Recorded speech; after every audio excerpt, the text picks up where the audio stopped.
നമ്മുടെ ജീവിതത്തിൽ എന്തിനാണേലും ഒരു മൂല്യം ഉണ്ടായിരിക്കണം ഇല്ലേ? നിങ്ങളൊന്ന് ചിന്തിച്ച് നോക്കിക്കേ. നമ്മൾ ഒരു കടയിലൊക്കെ സുലഭമായിട്ട് സ്വർണമോ അല്ലെങ്കിൽ ഒരു സാധനമൊക്കെ കിട്ടുവാണെങ്കിൽ അതിന് വല്ല മൂല്യമുണ്ടോ? ഇല്ലേ? നമ്മുടെ വജ്രങ്ങളാണേലും അതൊക്കെ ചുമ്മാ വഴിയിൽ കിടന്ന് കിട്ടിയാൽ നമ്മളൊരു കല്ലാണെന്ന് മാത്രമല്ലേ വിചാരിക്കുകയുള്ളൂ. അതിനൊരു മൂല്യം നമുക്ക് തോന്നുകയില്ല. അത് വജ്രമാണെന്ന് അറിയുമ്പോഴാണ് അതിനൊരു മൂല്യം ഉണ്ടാകുന്നത് ഇല്ലേ?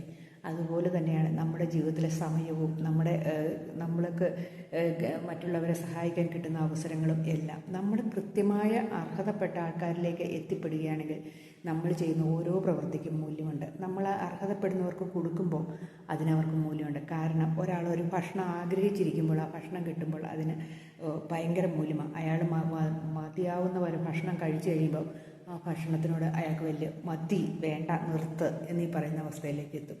അത് തന്നെയാണ് എല്ലാവരിലേക്കും നമ്മളിങ്ങനെ സഹായങ്ങൾ കൊടുത്തുകൊണ്ടിരിക്കുകയും കുറേ കഴിയുമ്പോൾ അവർക്ക് ആവശ്യത്തിനുള്ളതായി കഴിയുമ്പോൾ, അല്ലെങ്കിൽ അവരെ സഹായിക്കാൻ വേറൊരാൾ വന്നു കഴിയുമ്പോൾ, അല്ലെങ്കിൽ അവർക്ക് വേറെ ഭാഗത്തുനിന്ന് കിട്ടുന്നുണ്ടെന്നറിഞ്ഞ് അല്ലെങ്കിൽ അവരുടെ ജീവൻ സേഫായി എന്നറിയുമ്പോൾ അവർ നമ്മുടെ നേരെ ഒന്ന് മുഖം തിരിക്കാനുള്ള സാധ്യത കൂടുതലാണ്. അപ്പോൾ നമ്മൾ നമ്മുടെ സമയവും നമുക്ക് ഉള്ള പ്രവൃത്തികളും നമുക്ക് കൊടുക്കാനുള്ളതും ഒക്കെ ഒന്ന് അളന്നു തൂക്കി ഒക്കെ കൊടുക്കുന്നതായിരിക്കും ഏറ്റവും നല്ലത്.